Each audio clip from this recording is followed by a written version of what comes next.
Hi, so as promised, this is just a little reminder of your exercises. When I saw you last week, it was pain on the inside of the elbow, and when we had a look at it, your presentation was consistent with something called golfer's elbow, and yes, I know you're not a golfer. Essentially what that is, or particularly in your case, is it's an overuse injury to the tendon here where it inserts into the bone, and as you're aware, it can be really quite painful. It's actually an overuse injury of the muscles that are responsible for flexing your wrist, which is pulling it up towards you like that, but also pronating, which is when you turn your arm down into that kind of palm down position. The tendons that are responsible for that and for that, the muscles that are responsible for that and that are in your forearm, and they insert as a tendon there. And sort of as we discussed, your changes in your training over the last few weeks is what I strongly suspect has caused this. So if you remember, you were sort of telling me you've been doing lots of kind of clean and jerk activities and really flipped from doing strength training, so kind of loading, to doing more power-based training. So by that I mean, yes, working your strength, but adding that sort of real momentum in as well. So I think, as you described, you've been doing sort of lift up like that, and what I suspect you've been doing is, as you've gone to lift, you flicked like that with your wrist to initiate that flexion. I think you've also said as well you've been doing quite a lot of heavy medicine slam dunks, and again, if you've been doing those in one hand, bringing that up and down like that, that again is a lot of pronation on that forearm. So it's just that this tendon's complained. So the exercise I gave you, because essentially when you're wanting to get a tendon stronger, you have to load it. No tendon ever got better with rest.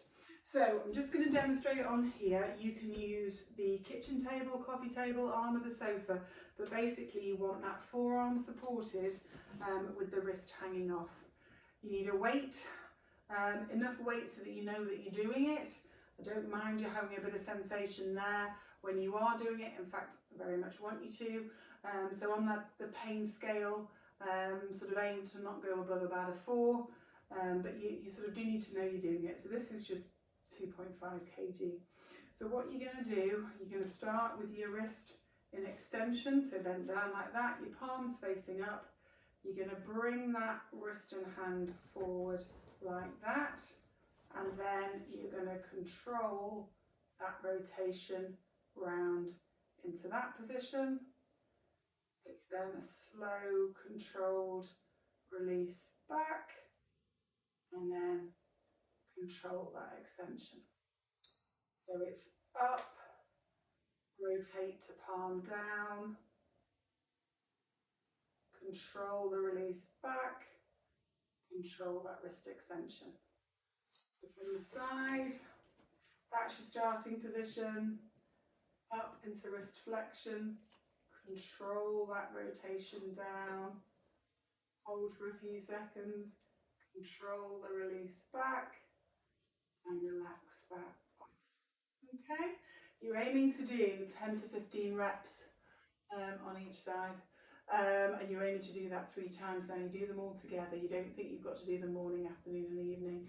Do them all together. You can probably work on both of them together, depends on what works for you, but do a set, sort of 90 seconds rest, repeat, rest, and then repeat your final set, 10 to 15 reps of each. You should know you're doing it. You should really feel sort of the burn in this forearm, and particularly there, but it shouldn't ache for hours afterwards. Sort of 10 to 15 minutes of knowing you've done it afterwards is absolutely fine. The other quite nice stretch to do is, if it's particularly bothering you during the day, is to stretch like that. Okay, so just pull your arm up, and I think I showed you this. Like that's just a nice way of stretching it off. Or you can do it sort of hands on the table, like that. Okay, any problems, let me know. It should settle down. As I say, for you, be really mindful with your lifting techniques that you are not flicking that wrist into flexion as you then go to do a curl or whatever. It's about, they should be nice and stable.